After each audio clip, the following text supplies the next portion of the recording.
Good evening, everyone. I'm your host, Amelia Pitbull Chapman. This is another episode of Ring the Bell.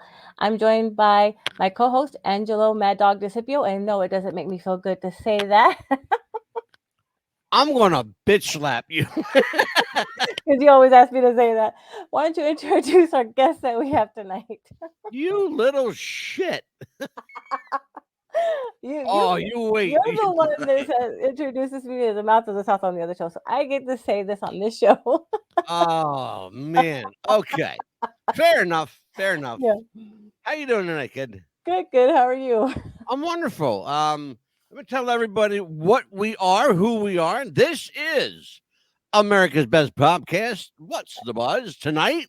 A very special episode of Ring the Bell, the end of an era in pro wrestling, the rise and fall of Vince McMahon. Joining me tonight, along with Amelia the Pitbull Chapman, is Michael Armageddon Murphy. Michael and I have been friends for 25, God help us, years, and we still have the battle scars to prove it. Amazing. Mikey, how you doing tonight, brother? Yes, we do. We do indeed. I'm good, Angelo. Amelia, how are you? It's great to be here again. Good to have you on our show. You see, I said our show. Well, it's Yeah. your show because I gave it to you. So it's our show. Yeah, It's your show. yeah, but it's a great show. Yeah, we're here to discuss the rise and fall of the WWE and Vince McMahon. Yep.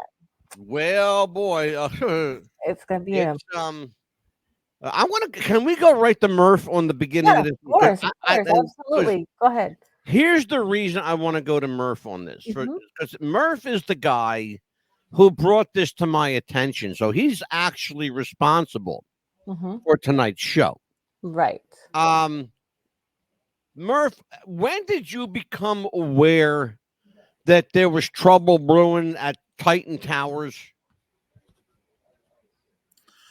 I found out about it last Thursday. Oh wow. I think it was last Thursday about 4 or 5 o'clock in the afternoon. It literally had just been confirmed and broken that Vince McMahon has been brought up on sex trafficking charges. Wow. The only thing that surprised me about that, Murph, and you'll notice when you told me I wasn't surprised. The only thing that surprised me, Amelia, Mhm. is that it took this long for Exactly. somebody to say something. Absolutely. Murphy, you and I have known this kind of shit was going on for a long time. My question to you, friend, my question to you, why the hell did it take so long? You and I both knew Vince is a pervert. Yeah. I can give that answer in one word, Angelo. Money. Mm. When you have the money that he has, you can buy a lot of silence. Yeah. I told him, Amelia, that last night. We broached the subject a little bit last night. I said, Amelia, you got to understand something. Vince McMahon isn't a millionaire. Mm-mm. He's a multi-billionaire. Mhm. He's got many billions of dollars, many billions. Throwing a couple of million around is chump change for this man. Here and there, yeah. Mikey, he's been throwing money around for a long time, brother. Well, I think just on this lady, the victim, I think it was said he spent on her 2.2 or 2.6 million. I believe it. Mm-hmm. I don't have any problem believing that. Yeah. I really don't. Well, think about how much he spent. I want to people. Let's go back in history a minute, okay? Mm-hmm. Right. There was a guy many years ago named Quick Draw Rick McGraw. Mm-hmm. Okay. Yes. Now they said Rick McGraw died of a heart attack in his hotel room. Right. Which is completely false. He died in the ring on television in a bout with Roddy Piper. Mm-hmm. They paid a fortune to hush that up in the newspapers. It wasn't till years later, probably 5, 6 years later, that the truth came out about Rick McGraw, and he was doing steroids like eating like candy. You know, you got to remember this guy was 5'7" and jacked to the gills. Right. You know, he was ripped. This dude. You know. You know, imagine a guy 5'7" that looked. Think about this, Murph. He had the identical build as the British Bulldog. Right. Absolutely. Think about that. Absolutely. You know, so throwing money around is nothing. I remember watching Quick Draw Rick McGraw when he first came on the scene in when it was WWF. Yep. And I remember he had to take some time off because he broke his neck in the ring. He took some time off, had surgery done. No one was sure if he was going to come back. Then when he did come back, you could tell by watching him wrestle, there was something different. He wasn't the same. And then they said he had, he passed of a heart attack, which is in professional wrestling back then and even into the 90s and all, that was a contract answer. Heart failure, heart attack. You know, that's what the answer was. They did that with everyone. Absolutely. Right. Was it ever confirmed what he actually died of? Well, what he actually died of was a broken neck. Right. He died in the ring of a broken neck. Okay, so he broke his neck. Yeah, well, here's what happened, Burke. You brought up something important. He broke his neck, and he was not. Here's the thing, and you go read it if you think I'm making this up. He was not cleared to wrestle. He was not cleared to go back into the ring. He went in AMA, against medical advice. Right. Okay, and why did he do it? Here's why he did it. Because that was his job. He needed the money. The longer Murphy, you know what it's like. The longer you're out of work, you don't make no money. Absolutely. There were, and from my own personal experience in the ring, you want to keep your spot on the roster, so you'll get in the ring with concussions, cracked ribs, blown out knees. Back then you would do whatever you had to do to keep your spot on that roster. One of our viewers, Murph, Leon Barfield. Leon's a regular listener to the show. He says, I saw Rick 2 weeks before he died. I went to a show where he and Barry O went to a 10-minute draw. Let me tell you something. That should tell you something right there. If you're going to a 10-minute draw with Barry O, something is seriously wrong. Something seriously wrong.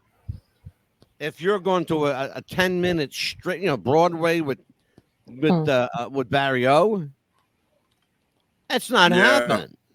And especially too, right? If they had an insurance policy, that's the only way they would pay, right? If they wouldn't name it a heart attack. Well, instead of a broken neck in the ring. Well, Amelia, I'm going to ask you to elaborate on what you mean. Well, like how they said that they put it as a heart attack. Yeah. For the insurance, probably to pay the wife or the family a little bit more money. And Murph, she's got an absolutely valid point. No. Why you say no, Murph? Excuse me, because one thing I found. Now, I don't know about Vince McMahon, but I knew in the indie circuit, there's no coverage. There's no insurance. You blow out a knee, you pop a hip, you break a neck. That's on you.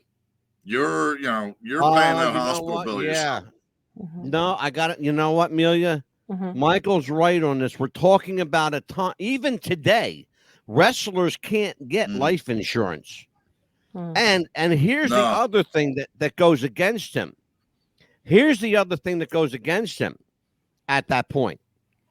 He went back into the ring against medical advice. No one would ever, no insurance company in their right mind would ever pay out on a benefit. I get it. That way the family could not sue the company. Exactly. Probably. They would have to say heart attack instead of broken neck. Yeah, exactly. Mm-hmm. Yeah. Yeah. That's how Vince McMahon got away with shit. Yeah. Remarkable. Mm-hmm.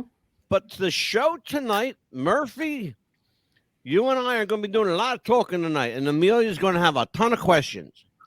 The end of an era in pro wrestling. The end of an era. Here's it my ended a long to you. time ago. What are you talking about? Right? Well, you're right. In some ways, you're right. But the end. But really, the end of an era in all respects, because it's the fall of Vince McMahon, the rise and fall of Vince McMahon. Mm-hmm. Someone asked, and Murphy, try to remember this because I vaguely remembered. I watched the press conference over again last night, and someone said to Triple H, "Is this the end of an era or the beginning of a new one?" That's my question to you, Michael. I think it's both. I think it's the end of the Vince McMahon control era. I think it's the beginning of a rebuilding era to bring the WWE further than it's been. Because I think as of late, it's been at a standstill for the past couple of years. I think Triple H, in my opinion, has been doing a great job.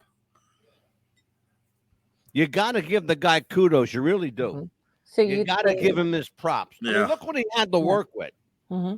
Look what he had. He had his father-in-law. His father-in-law. Now think about this. Vince's daughter is married to Hunter. Okay, we'll call him Hunter. His name's Paul Levesque. Mm-hmm. He's married to her. But Vince was still willing to fuck over his son-in-law, right, for the sake of television. Mm-hmm. As soon as Triple H had his heart issues, Vince McMahon swept into NXT like a vulture and started picking it apart. Yes.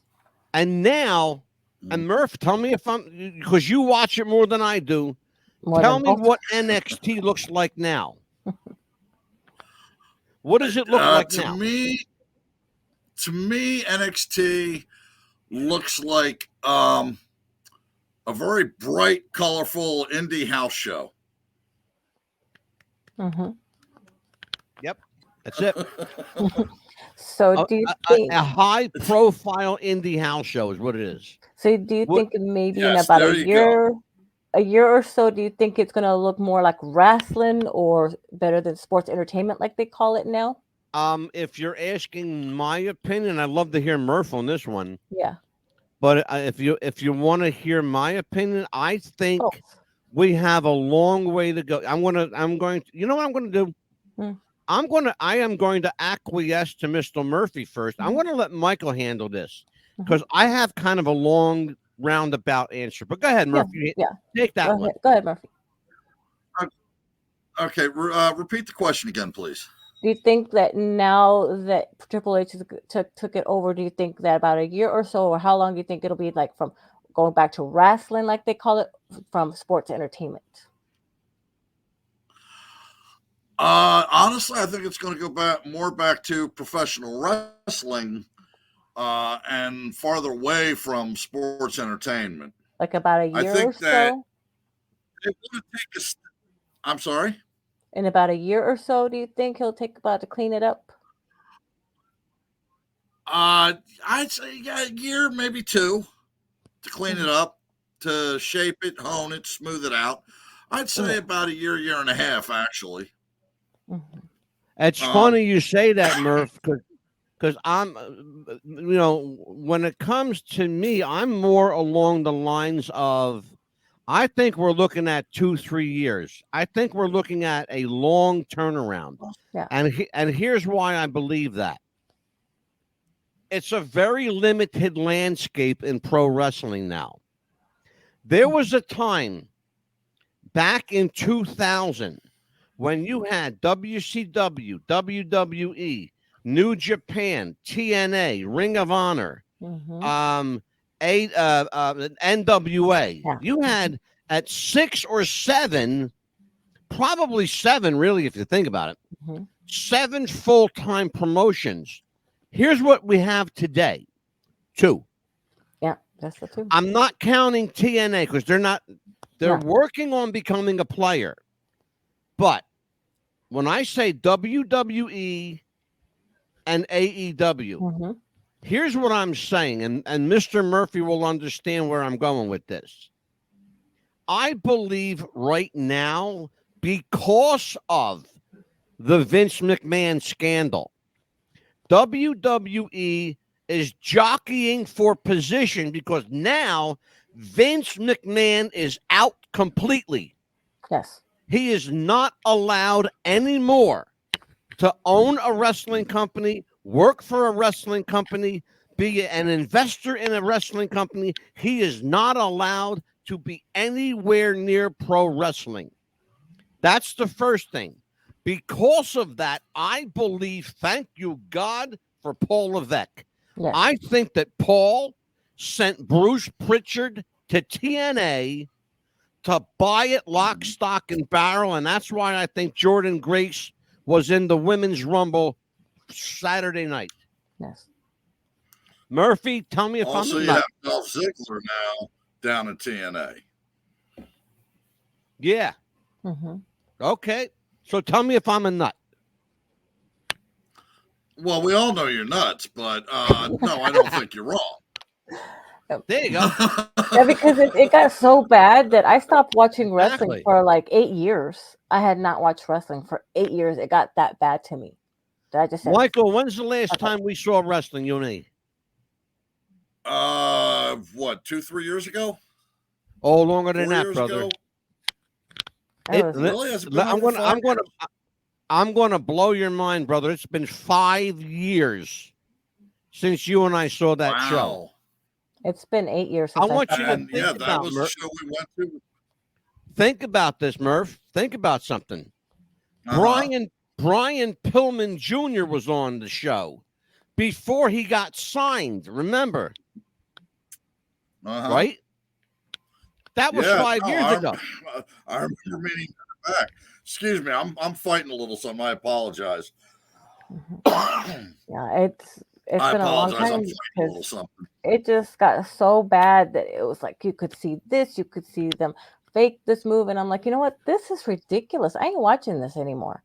This is horrible. And then the women, the way they started dressing, I'm like, come on, really? I Better haven't dressed than seen that. Amelia. I haven't seen a wrestling show on television until recently.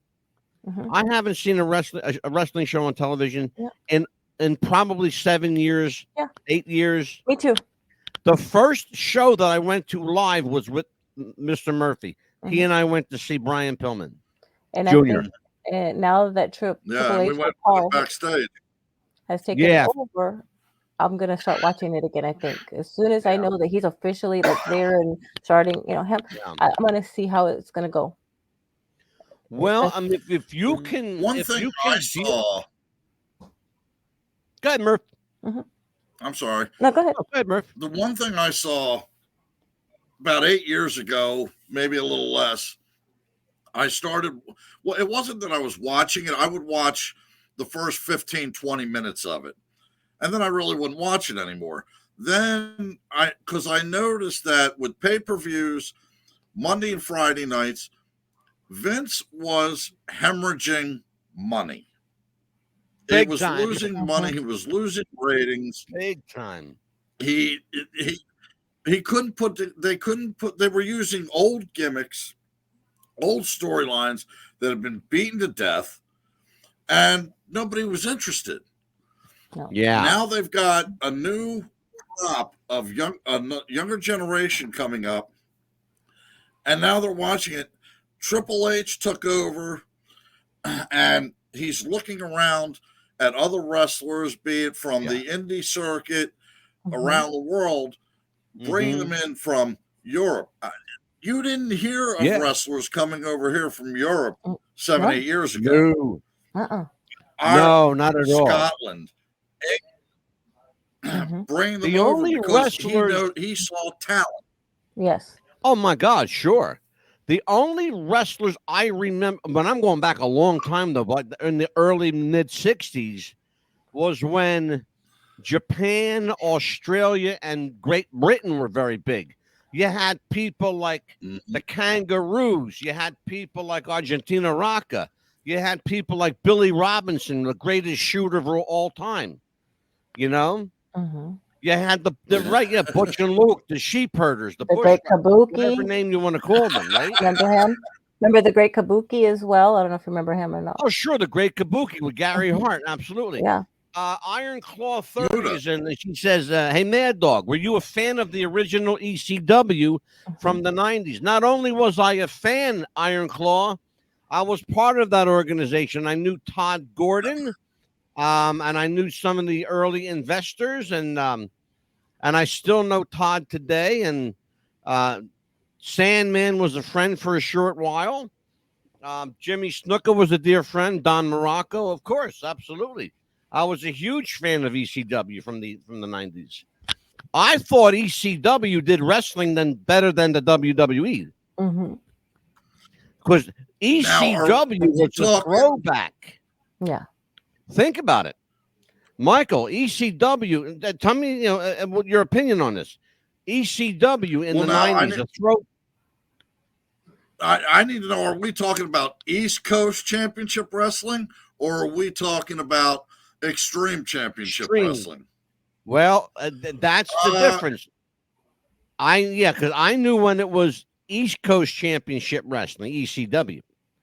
I wasn't part of it when it went Extreme. That was the Paul Heyman era. Yep, that was the Paul Heyman era for sure.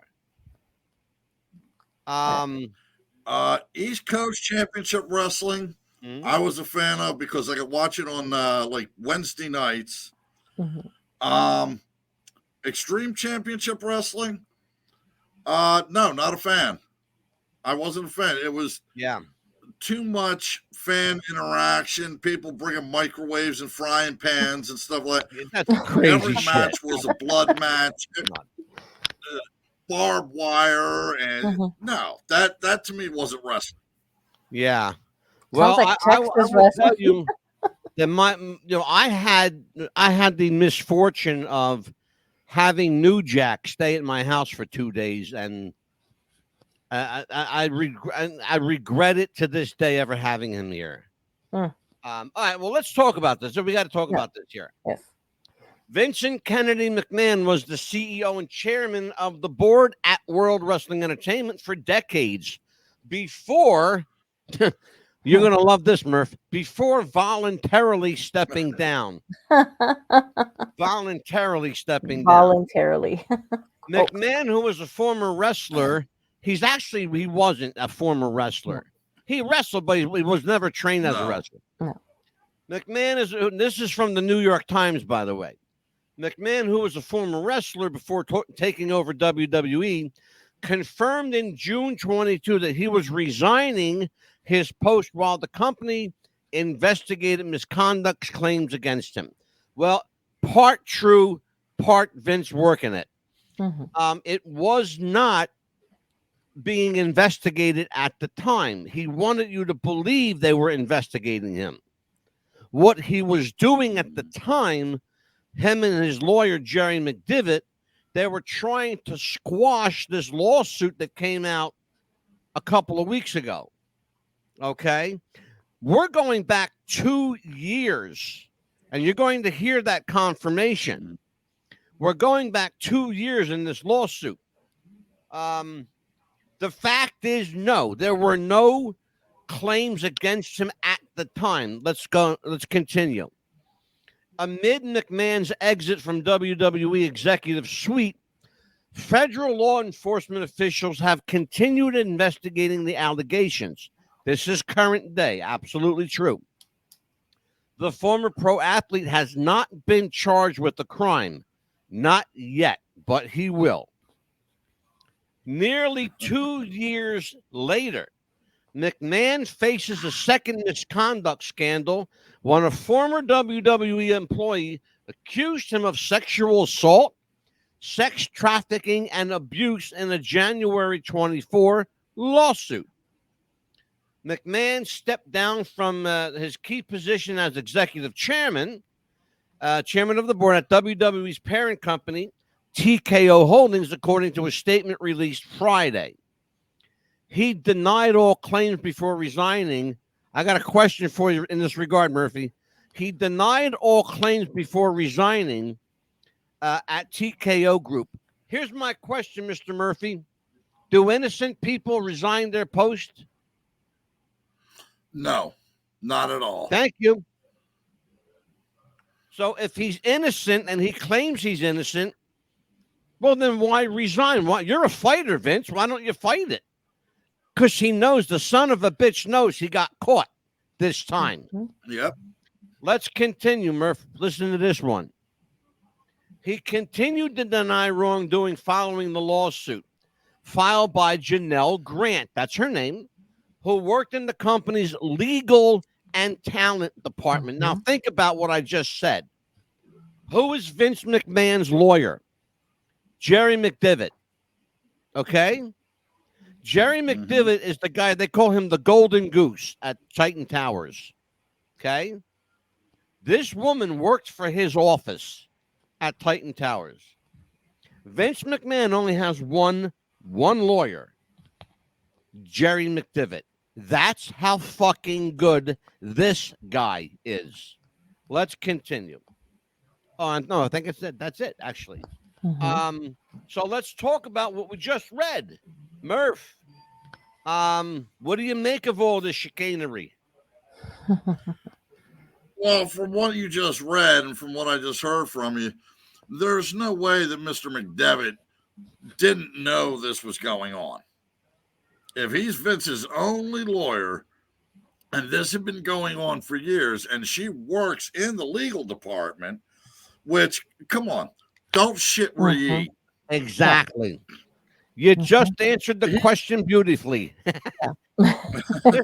Murphy. Michael, I want to let Murph and Amelia take this. Sure. If Amelia, I'm going to throw this to you first. Okay. Iron Claw 30 has a question in our chat room. He says, do you think we will ever see any of the McMahons back in WWE, such as Stephanie or Shane? I think not, because, of course, if any McMahon is in, they probably could sue the McMahons for any of their holdings or any money, as long as it has a McMahon attached to it. Not necessarily, no. Nope, not necessarily. You remember something? The only person they're looking for is Vince. Shane, as far as I know, Murph, has nothing to do with it. No, they has nothing to do with it. He doesn't want anything to do with it. He'll have his shares, of course, when they do the votes and stuff like that. But as far as anything with the business, he says absolutely not. Murph, why don't you take this one? Take that question. Okay. Will we see Stephanie or Shane? Maybe in a appearance type deal. But as far as having anything to do with the business, no. One, because Vince fired Shane, fired him from the business, and soon after Shane was fired, and all this stuff started coming out a little bit, Stephanie quit. She walked out. She walked away. She turned in her resignation, and that's my understanding. She resigned. Yeah. That's. I don't think they want anything to do with their father's business anymore. Yeah, which is interesting, because when we come back from this commercial break, I want to talk about and this is something we all have to talk about, because it's going to play in here somewhere. Right. We have to talk about the relationship between Vince, his daughter, and his son-in-law. That we have to have that conversation. Mhm. But we are up against a hard break. In fact, I'm about 5 minutes shy of it. Oh, So we will be right back, folks.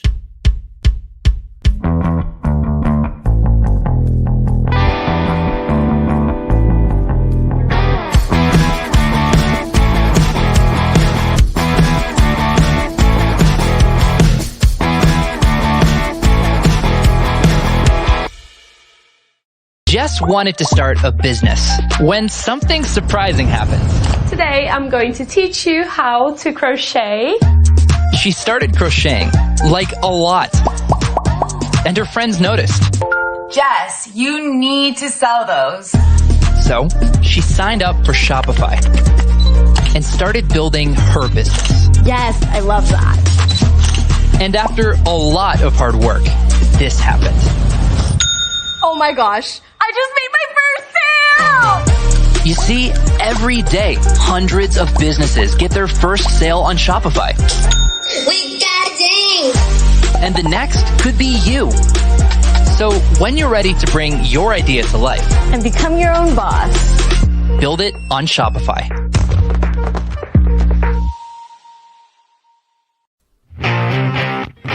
Do you have sweaty balls or volleyball netty balls?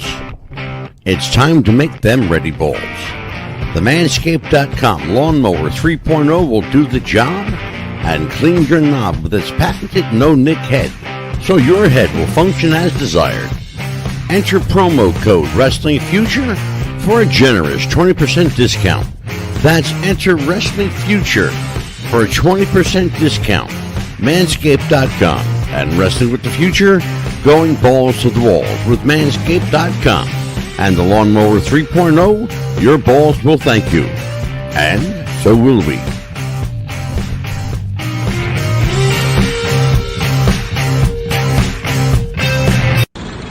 You're gonna die.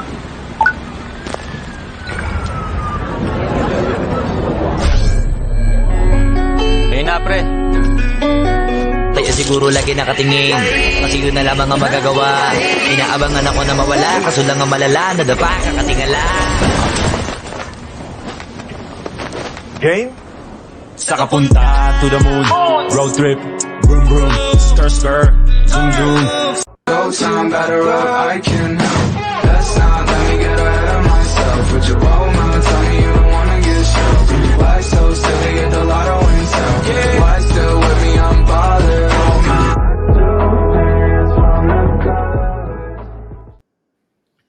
We are back with What's the Buzz, America's Best Podcast tonight. A very special episode of Ring the Bell with Amelia, the Pitbull Chapman. Amelia, Yes. when last we left off, we were talking about the relationship between Vince Hunter and his daughter Stephanie. Now, Murph, I think maybe I want to get the voice of experience here. We are at the end of an era, the beginning of a new one for all intents and purposes. How will history judge Vince McMahon? Harshly. I have a feeling you might be right, brother. Mhm. I got a strong feeling you might be right. Mhm. Continue. What do you got? Well, I mean, let's be honest. It's like that old saying, never meet your heroes, because you'll always be disappointed. Disappointing. Vince McMahon, from when I first started watching, and I go back to the Chief J Strongbow days, when Vince was just a skinny little announcer, all the way up to WrestleManias and up to now, you can see, if you watch it all the way up, you can see a change coming over him. And from what I can see, like, he has a darkness, a very, very bad darkness about him. And you can see it in his eyes from what I've heard, seen, and been told, that Mr. McMahon compared to Vince McMahon, they're like one and the same. So, you know, when you, here's the thing, and I absolutely agree with you, and on every point. Here's the thing that I've noticed, and probably most fans who've been fans for a long time. I will tell everybody that I will be 65 years old, and I've been involved in and following the wrestling business for over 50 years. Okay, 55 years. I was introduced to wrestling at the age of 7 to start. Okay, 10 years old is when I really knew what I was seeing, what I was really watching. Okay, I've got smartened up at 10. All right, just to give you an idea. I saw Vince McMahon change, just like you said, Murph. But here's how it happened: the richer he got, the darker he got. Yes. The more money he got, because I met Vince McMahon twice, and I will tell you, he was absolutely cordial those 2 times. But both times was before he became owner of the company. His father was still alive. Okay? Mm-hmm. And both times were at the Philadelphia Spectrum. And he was a great guy and was talking to everybody and just wanted to talk to people. That's the kind of guy he was. He just wanted to talk to people. When his father died and he took over that company, very, very different guy took place. That darkness you're talking about, Murph, that was there in spades, brother. In spades. Well, Wow. Angelo, they say power corrupts and absolute power corrupts absolutely. You're absolutely right. Power does corrupt, and absolute power corrupts absolutely. Leon says he's 78, time to retire anyway. Well, not necessarily, Leon. That one I'm going to give you a little argument with, because if you are still capable of doing your job at no matter what age you are, I think that you should be able to do your job. I am totally against mandatory retirement at any age.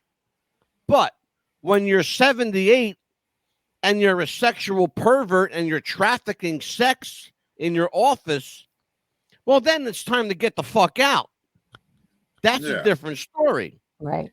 Iron Claw 30 says, any word on when the Vince McMahon Netflix special will air? If it even airs, Murph, you got a little info on this. What do you got? Why are you laughing, Michael? Well, I'm sure before it hit Netflix will have, but I'm sure before Netflix, it'll be a movie of the week.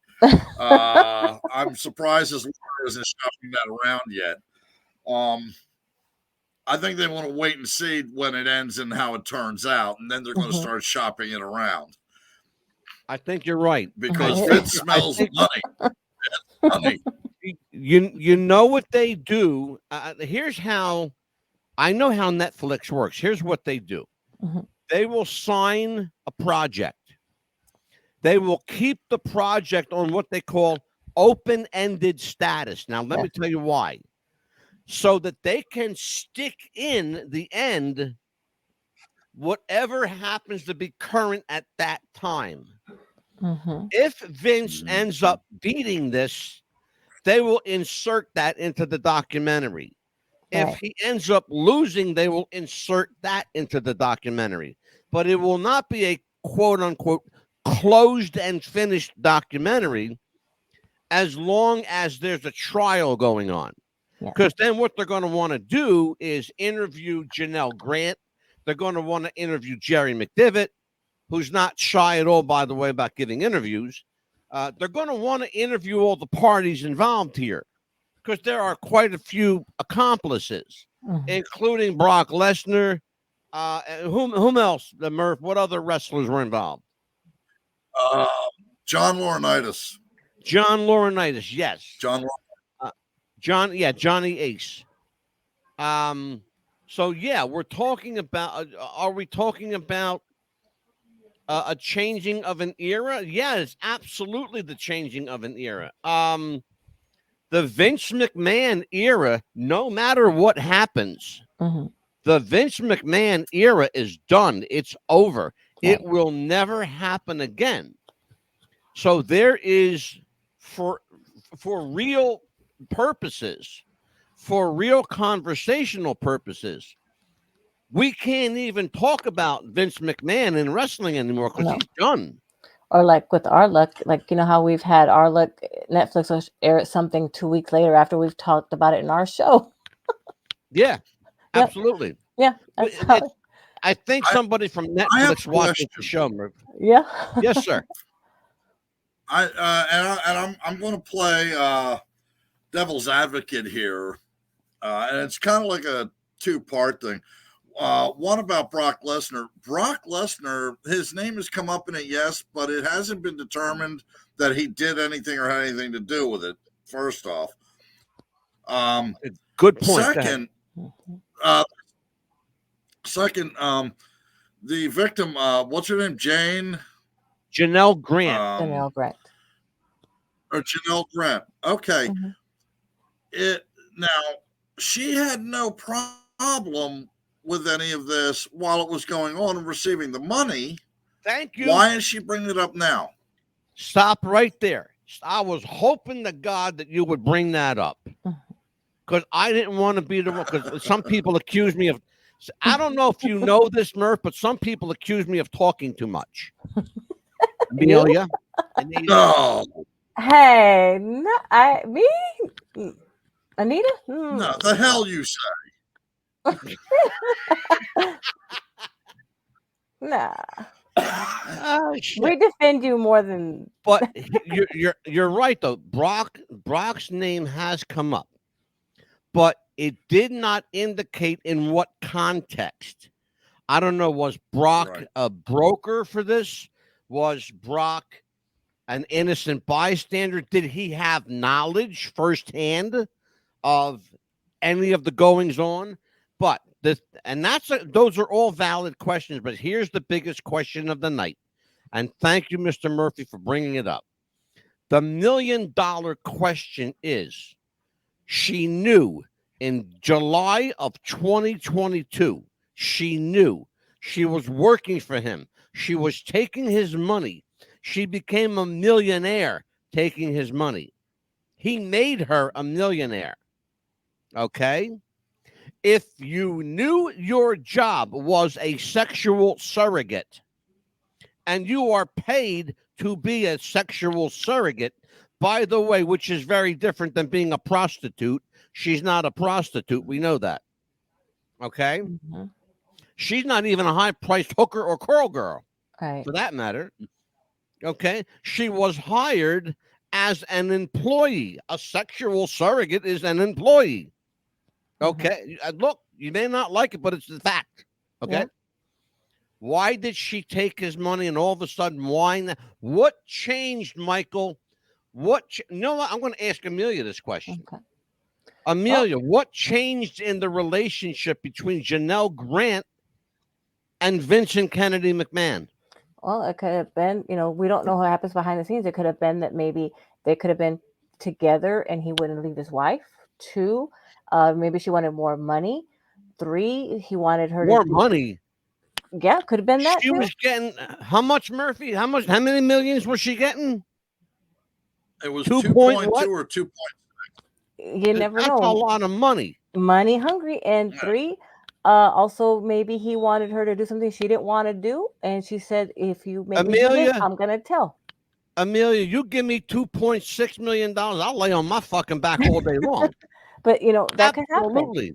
Or I'll do every kind of poses they want me to do for that kind of shit. Or 2, maybe she got pregnant and he made her I'll swing from a goddamn chandelier for that kind of money.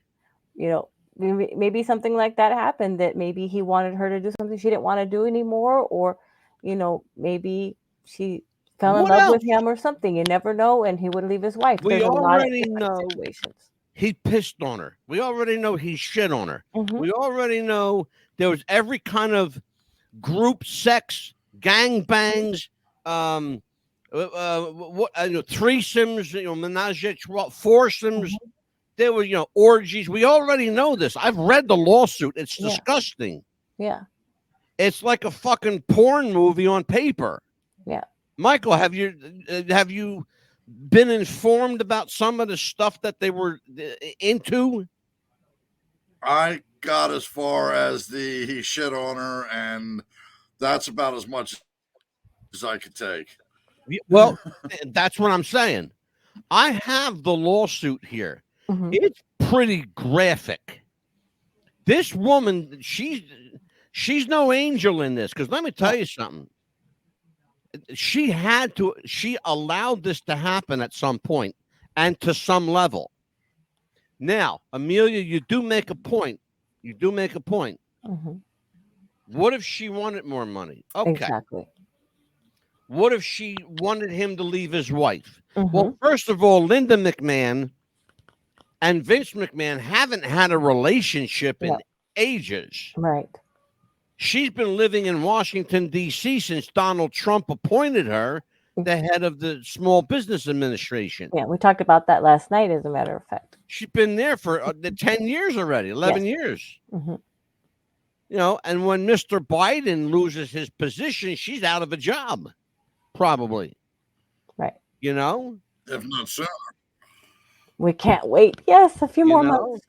But we have to address the question of, is this really the end of an era, or is it the beginning of a new one, or do we go back to where we were? Well, as far as it's going to be a beginning of a new one, because Triple H is going to make it to where wrestling's to be wrestling again, I believe. It's just going to take him a little bit of time to smooth out the wrinkles, as they say. Okay. I think he's going to bring wrestling back. I have faith in that. I would hope that would be the case. I'm not. I will say I'm cautiously optimistic, but I'm not going to throw any parties. No, I'm going to give him a lot of time, because it's going to take a long time for him to get everything back to where it should be. Well, it's a lot of work, Michael. It's going to be a lot of work. You know what, Mike? Why don't you piggyback off of that answer from Amelia, because she does have a point. It's going to take a lot of work to get anywhere with this whole situation. Has to be, first of all, right now it's like horse shit. It's all over the place. Yeah. Okay.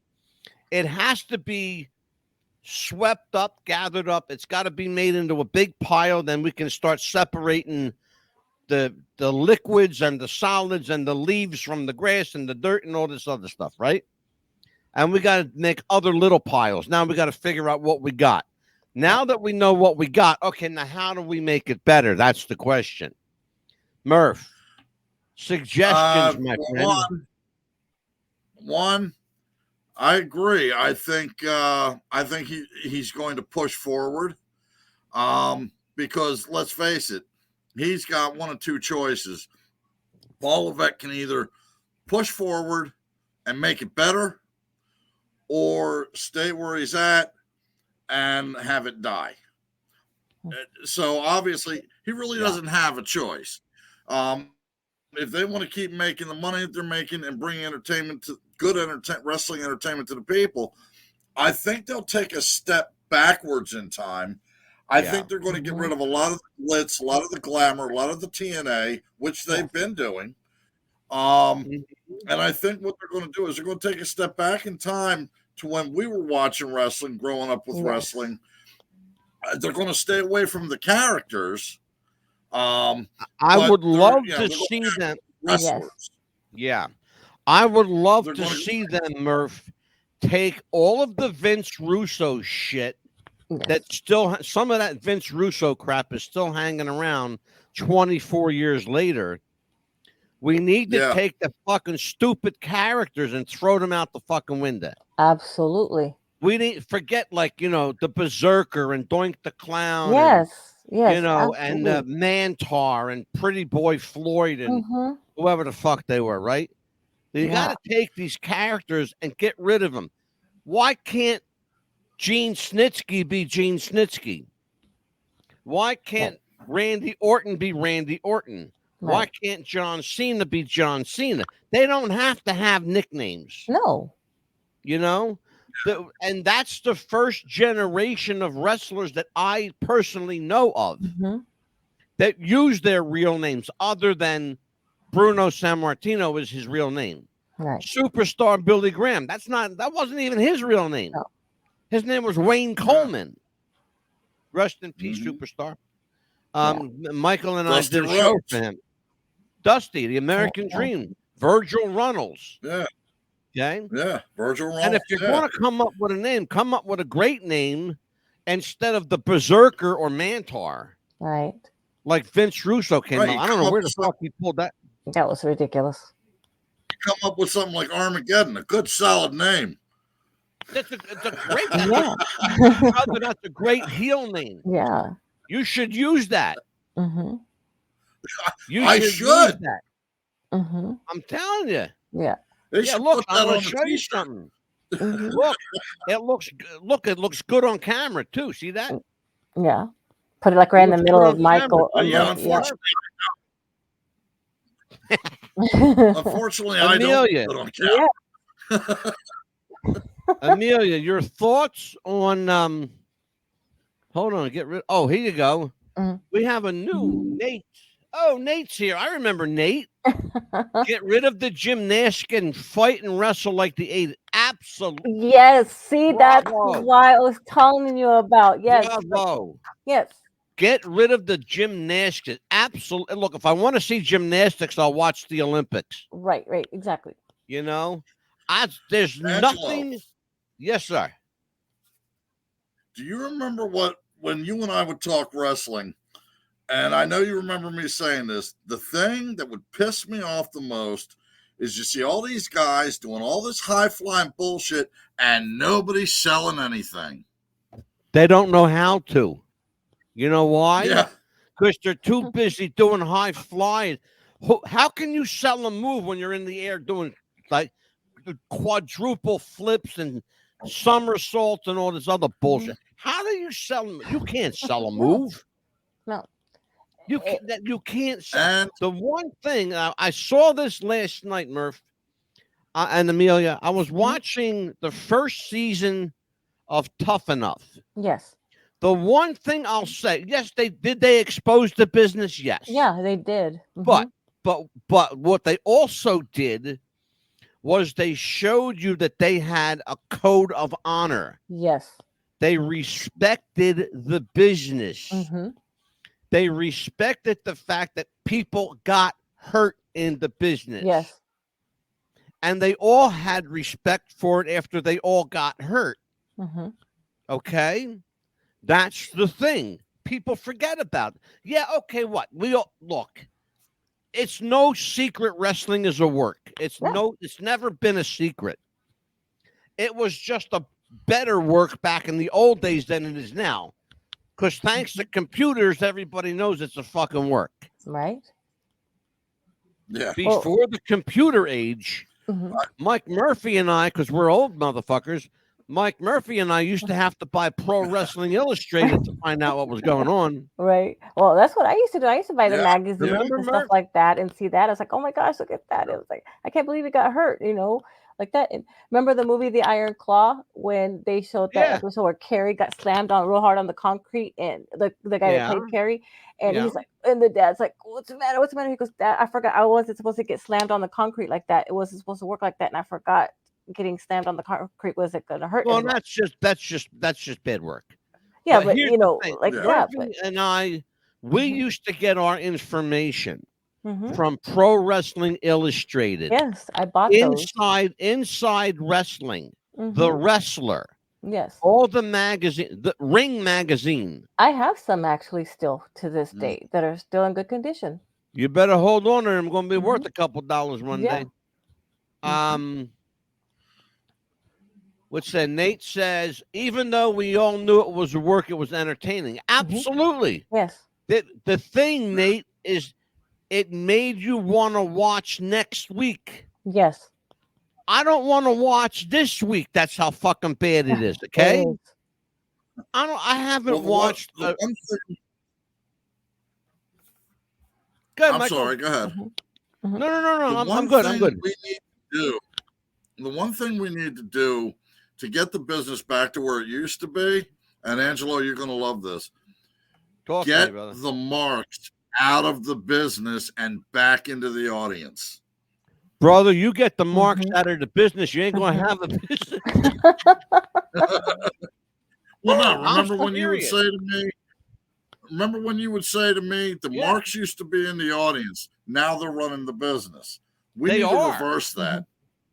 No, it's the truth. And I'm not even in any way, shape, or form kidding about that. No. Yeah. Here's the thing. And it's a serious point with me. Because I ran a promotion for nearly 25 years. I ran a wrestling promotion.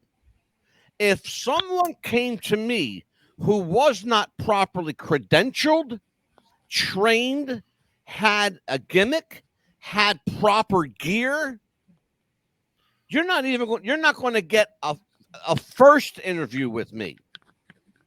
Okay? You come to me and you're 400 pounds and goes, I want to be a wrestler. Do me a favor, Bubba.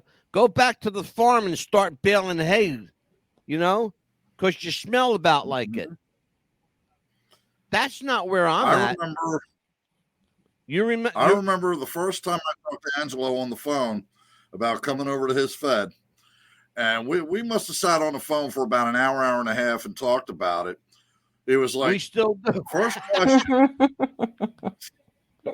First question was, who trained you? Do you have gear? Do you have a dependable vehicle to travel? Yep. Right. Can you get back and forth? Yep. Do you have a problem? Do you have a problem putting anybody over? How do you get along with guys in the locker room? And there was one guy I didn't get along with, but which we are now like the best of friends. I dearly love the man to death. And I think the only reason we didn't get along was because our personalities were too close together. Right. Would that be Bodacious Brad or Ravage or both of them? It was. He's not going to tell which one, but it was one of them. It was all three of them. Tell you couldn't put Brad and I in the same room at one time for more than 5 minutes. No. Not unless you wanted to fight together. And then somewhere down the line, we both agreed, what the hell are we angry at each other for? Exactly. Right. And we became friends. And we became friends. And, and Brad, if you're watching, like I said, I love you dearly. You're a great friend. God bless you. All the best in the world to you. But that's how it was in the business. If you were leaving a promotion and going to another promotion, especially Angelo's, you better have your shit together. Absolutely. You better know what you're doing. And you better be telling him the 100% truth. Because if he finds out you're not, being a promoter, guess what? They all talk to each other. Yeah. I always found out, didn't I, Murph? Huh?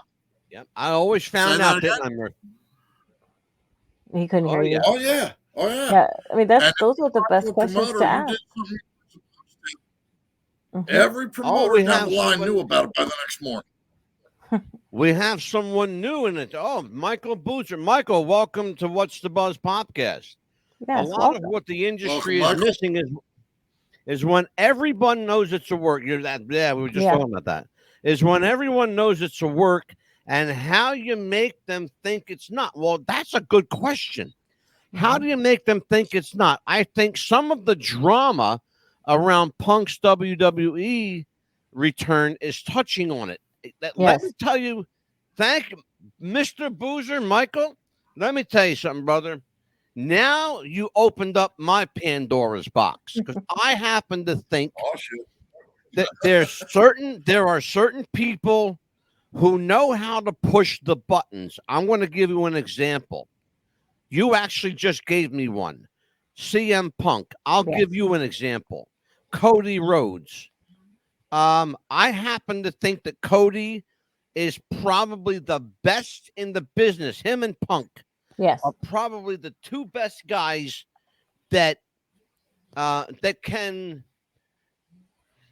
we can shine a light on as being thoroughly entrenched in the work, number one, but completely entertaining doing it.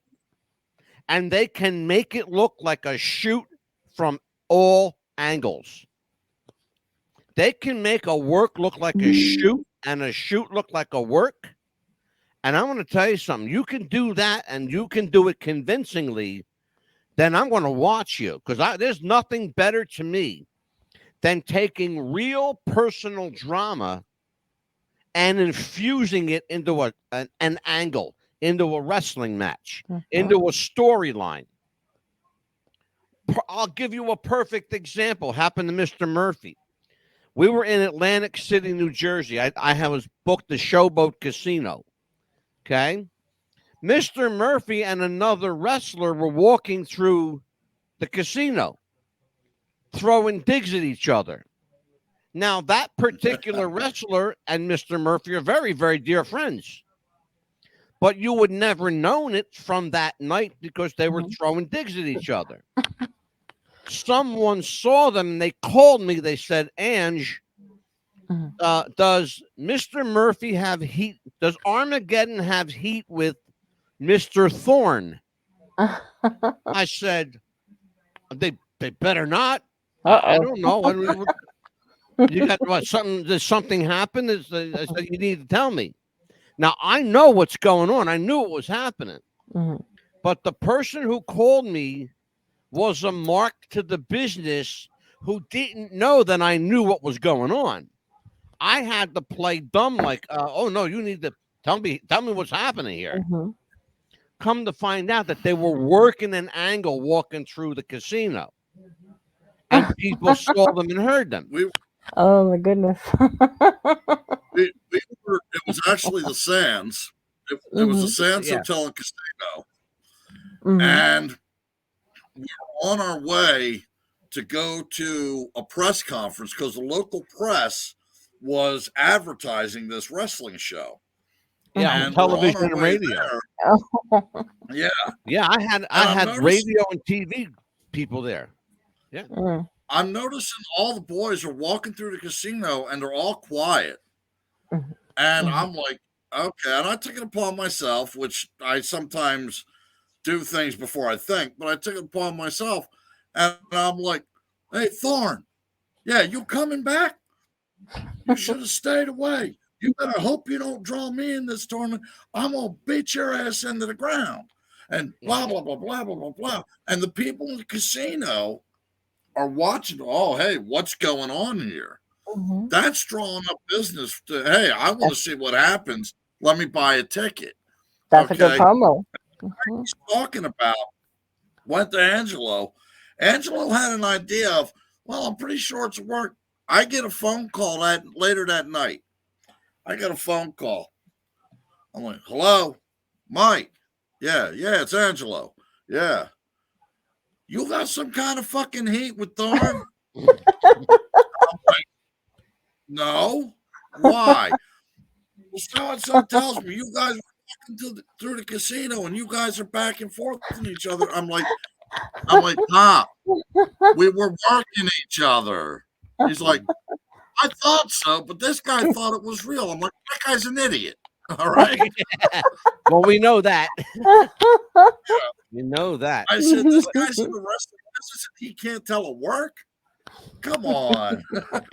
Made it look so real, too. That's a good thing. Well, that's what Angelo said. He said, I'll tell you what, you guys must have worked it so well. He believed it. See, I said, then I know how to do my job. In the business, we say that Mr. Murphy likes to go into business for himself, which he did that night. He went into business. Mr. Boozer says, what made the Yes movement great is that it felt real. You know why it felt real, Mike? I'll tell you why it felt real. It felt real because Daniel Bryan believed it. A very dear friend of mine who used to come on the show a lot when I had Wrestling with the Future, Davey O'Hannon, said, and I'll never forget this. You remember this, Mike, because you were on the show. He said, the people believed it was real because we believed it was real.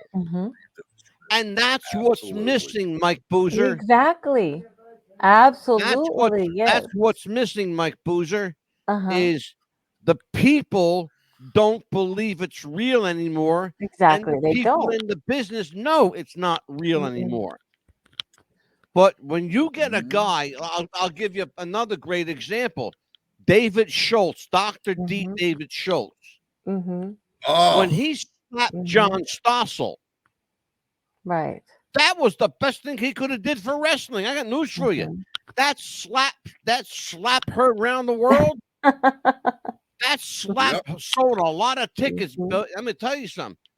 It sold a lot of tickets. It sold WrestleMania tickets. It sold Royal Rumble tickets. It sold tickets out the ass. Yeah.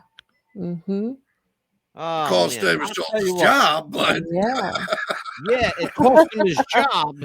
This is true. It did cost him his job, but the rise and fall of Vince McMahon, ladies and gentlemen, it is in fact the end of the Vince McMahon era. He will never again, for better or worse or indifference, he will never again be involved in pro wrestling.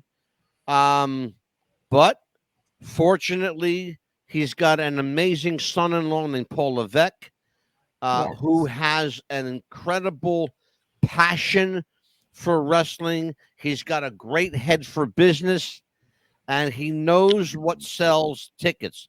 Let me just show people what I'm talking about. Saturday night, which is not a real good night to do, and Mike, you know this. Saturday night is not a great night to do a pay-per-view. No. Sunday is the pay-per-view day. Yes. Okay? But Saturday night's pay-per-view sold as much in revenue as WrestleMania. Wow. I want you to think about that. The Royal Rumble match did as much money as WrestleMania. Wow. Think about what I just fucking said. That should blow your fucking mind. WrestleMania on average cost the WWE $8 to $12 million to produce. Dang, that's the average income from WrestleMania. In some cases, has exceeded $100 million for one event. For one event. How does the guy say it? Can you hear me now? Okay. Yeah. This is what we're talking about. Can you hear me now? That's exactly what we're talking about. This WrestleMania coming up, just on average, a ringside seat, just one, selling for a little over $5,000. Wow. He's not lying, and it's taking place in Philadelphia. That is ridiculous. 10 minutes from me.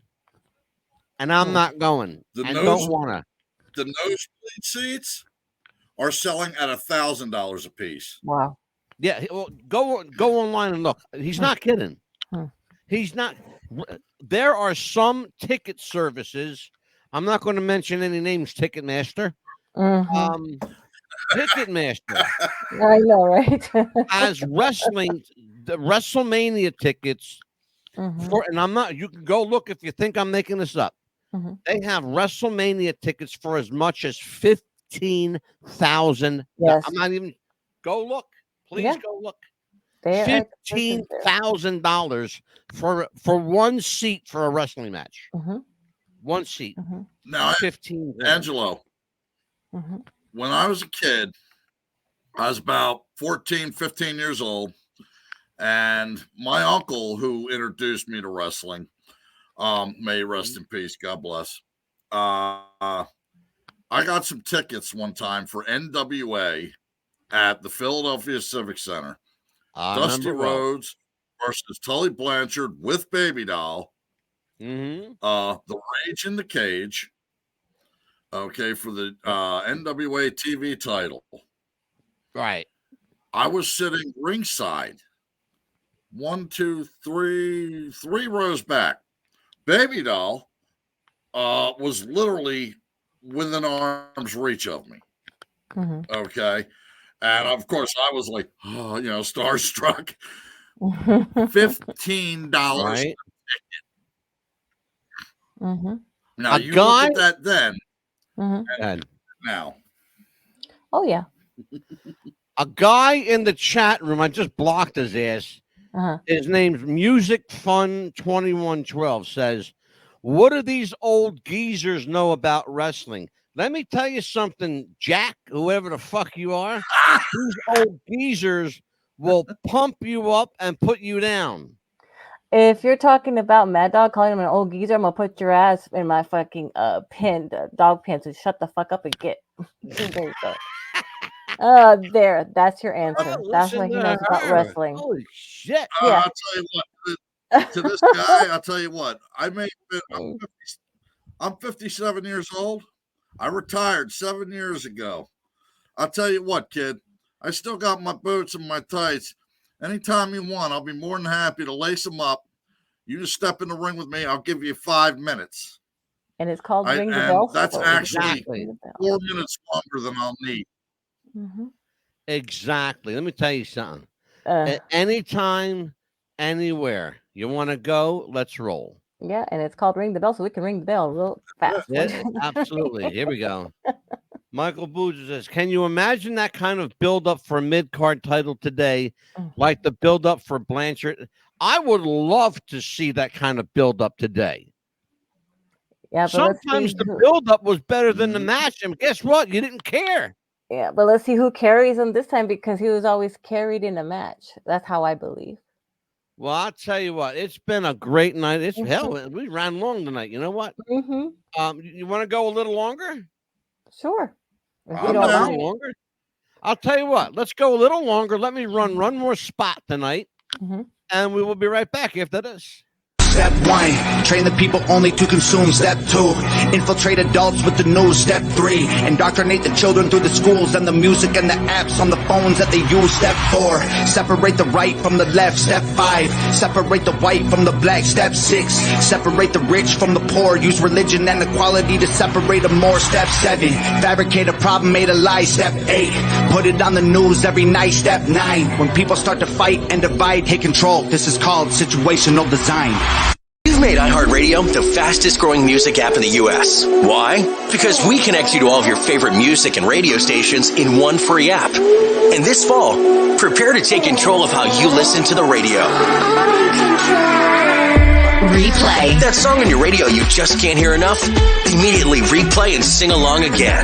Save. Save the music you love on the radio directly to your playlist. Play. Search for and play any song on demand. Skip. Unlimited skips. Offline. Take the music from your favorite stations offline. Introducing iHeartRadio Plus and iHeartRadio All Access. Your radio now on demand. We are back with What's the Buzz, America's Best Podcast tonight. A very special episode of Ring the Bell with Amelia, the Pitbull Chapman, and you just saw a little bit of the Pitbull come out. Woo! That came out of nowhere. Yeah, like I said, say something about you. Pissed off the Pitbull tonight, boy. Yeah, like I said. What we got here? Oh, Moonchild said, "Hi, Moonchild. How many good wrestling personalities have pissed?" Yes, they have. Some of we just lost one of the biggies of our day. Yeah. Superstar Billy Graham. Gino Hernandez died 38 years ago yesterday.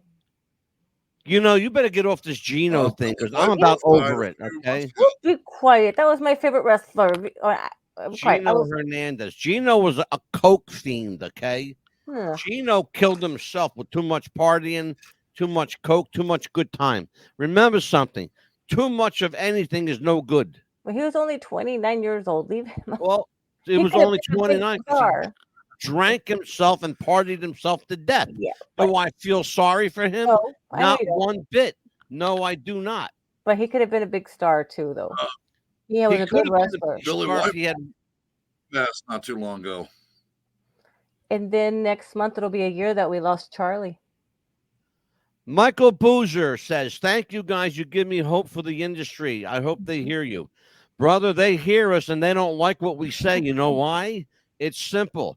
The truth is like a knife that cuts going in and cuts coming out. Yeah. That's why they don't like it." Mr. Boozer, are you in the industry? Are you in the business? I'm going to wait for him. Hey, Moonchild. Hey, my Moonchild's here. I love this woman. She is so smart. She is on it. Yeah, Moonchild's one of our regulars. Yeah, and then also we've actually had some new people tonight. Nate came back. Nate, where the hell you been, man? I haven't a long time. Mm-hmm.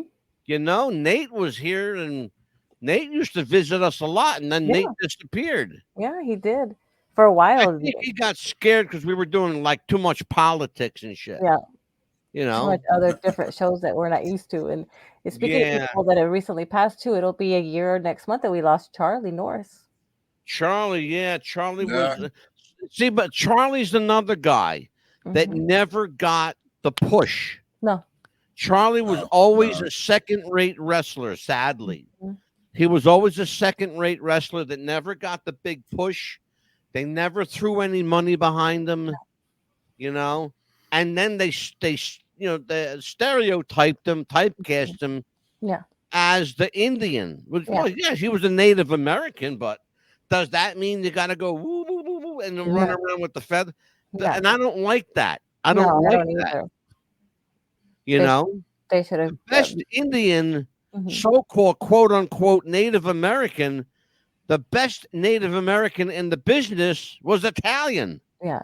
They should have. Chief J. Strongbow. They should have looked for him for his talent, not for what his nationality was. Yeah. And gone from there. Yep. Well, man, you got to remember back then it was about gimmick. Yeah, it was. What gimmick saw. Yeah, they had to put that with it and go from there and see what best fit. Absolutely. I think what the lesson that we've learned from tonight is that, especially to persons in power, and so I'm gonna spiel here a little bit. To people in power that are very comfortable in their position, don't get too comfortable in your position because it only takes the word. It only takes the word of one to take you down from the ivory tower. Vince McMahon was the undisputed, unbridled champion, boss, owner, godfather of wrestling forever. And now he's gone. Okay? So, let's see what wrestling looks like without him.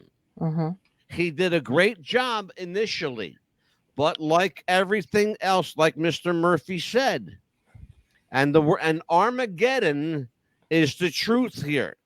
So listen to what I'm going to tell you. Vince McMahon met his Armageddon, form of a 39-year-old legal secretary named Janelle Grant. Okay? What will your Armageddon be? Will it be probably a young my ex-wife in the mailroom? You know? Yeah. Will it be a girl working in the merch department? Be very careful, gentlemen and ladies. By the way, men are not exclusive to the pervert club. There's plenty of sick women out there too. They are not immune. Do you have their numbers? Amelia, you got them in that list I gave you? All right. All right. It looks like you got somebody to answer your question over here. You got some more. The best I can do for you, Mike, the best I can do for you is Missy Hyatt. Yeah. Yeah, you know what her response was? We asked her what she regretted doing. You know what her answer was? That she regretted not doing in wrestling? That she was never one of Ric Flair's wives. That was her answer. Jesus. She should be very thankful. Wow. That's what. Remember, we asked her that question, what she regretted not doing in wrestling, and that was her answer. Here you go. Mhm. A new visitor to our chat. This is Ghetto ASMR Expo. I've seen that ASMR. That's weird shit. You ever see that? Mm-hmm. People whisper in the microphones and they go like this. Like, what the fuck is this shit? ASMR. The sickest part, and I agree with this. I absolutely agree with him. So do I. Mm-hmm. The sickest part was letting the show go on after Owen died. Yes, And you know absolutely. what? Yes. That was an absolutely tragic and horrible thing. It wouldn't have killed anybody. Pardon me, the language. Mm-hmm. It wouldn't have hurt anybody to give them money back. Exactly. And guess what? Most people would have left that place. In fact, they would have all left that place not expecting to get their money back. You know why? Because Owen was that beloved. Yes. Nobody hated Owen. No. He was one of the few guys, a good guy in wrestling, you know? Mm-hmm. And I blame Vince Russo for that. Because they had a show to do, and they had a show to finish. That was their response. I blame Vince Russo, and Roddy Piper was right. They should have never continued with, rest his soul, Roddy Piper. Roddy Piper was, that man took a lot of shit, boy. Let me tell you something. Boy, what a great night. We got to do these. We're going to be doing these shows, folks, the first Wednesday of every month. This was a very special show tonight. Because of the subject matter being very timely in the news, the case of Vince McMahon being levied with sexual allegations, sex trafficking, sexual assault, and a bunch of depraved perversity that you don't even want to read that law. Let's put it this way. If you do read the contents of that lawsuit, you better have a vomit bag next to you because you're going to need it. Yeah. Great show. Great show. Moonchild says, I was shocked when Roddy Piper passed. Yeah. He had just been on he'd been in a town looking at buying properties for a bar. Oh, you know what? I remember that. He was looking to buy a restaurant. Mm-hmm. Here's the funny thing about Roddy Piper. Listen, you want to talk about crazy stuff happening? Listen to this one, Murph. Roddy Piper called Hulk Hogan the day before he died. And here's the message he left. Here's the message he left. Hello, my brother. Hello, my brother. It's just me. I'm enjoying life. I'm walking with Jesus. I'm walking with Jesus, my friend. Just walking with Jesus, having a beautiful time. And then he says, well, I'll talk to you later. And click. Hogan didn't know it was on his phone until the day after Roddy died. And when he heard him say, I'm just walking with Jesus, brother, Hulk Hogan says he hasn't been the same since. Jeff Jarrett's not been the same. He goes, he can't sleep. He has nightmares over it. Nightmares. How about the people that were there that night and saw that poor kid? You know? Young guy, young father of a couple of kids, falling 90 feet 35. 35 years old, falling from the roof of the Kiel Auditorium. I had to think about that for a second. The Kiel Auditorium in Oklahoma.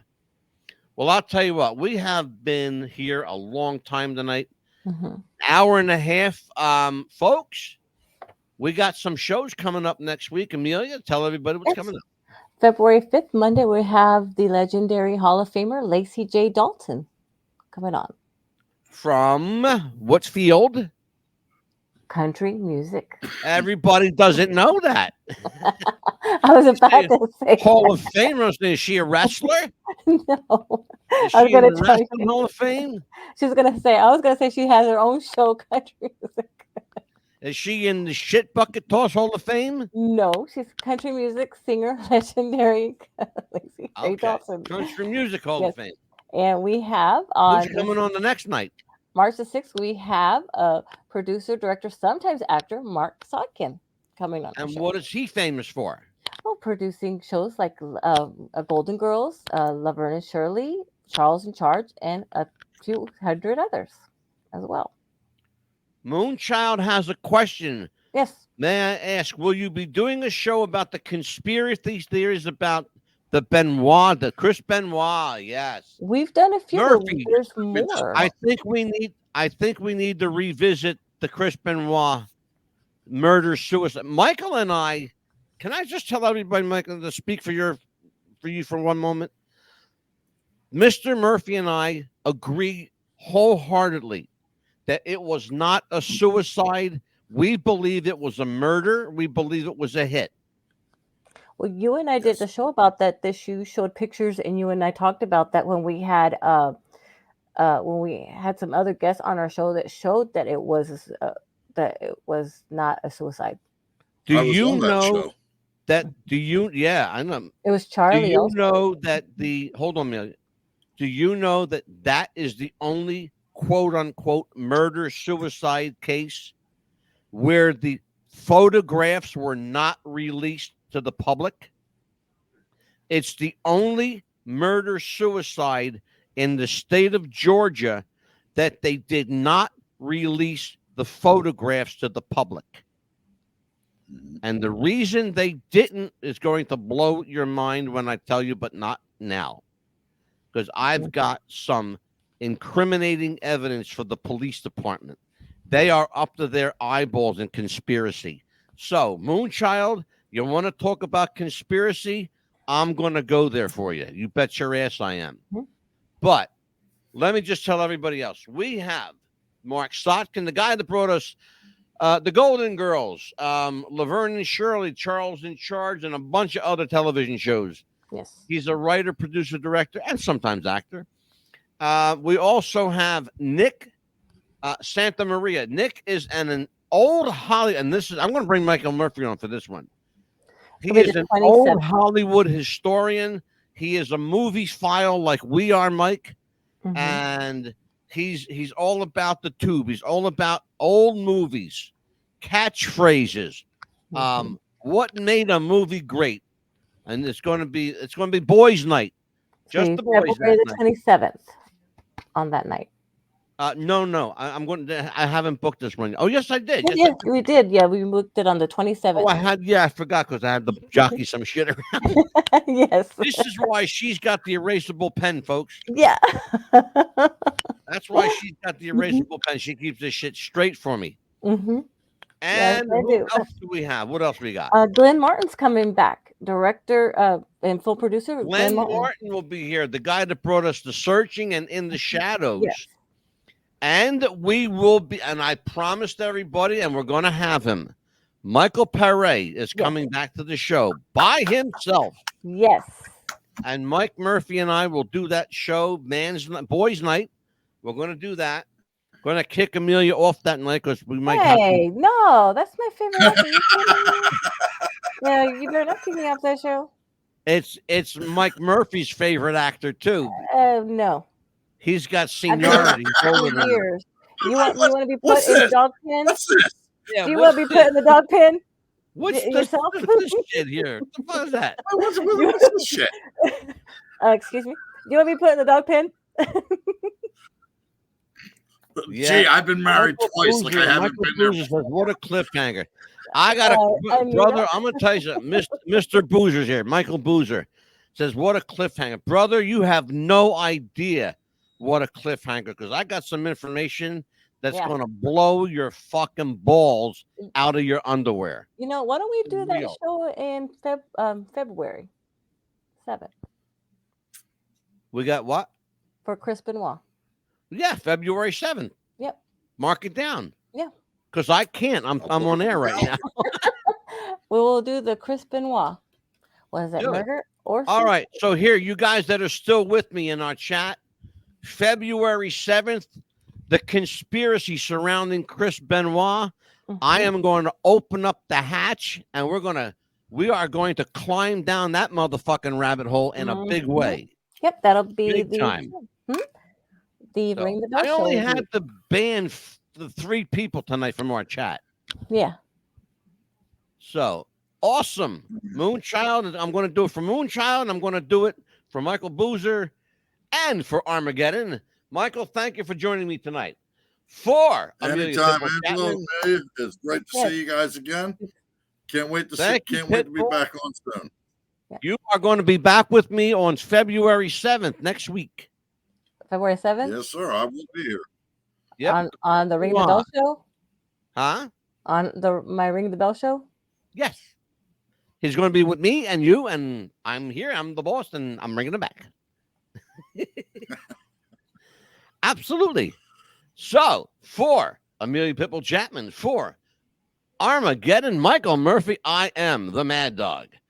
Join me each and every Monday, Tuesday, and Wednesday as we bring you the best in talk entertainment. Take care, folks. We'll see you next time. Bye-bye. Let's go home.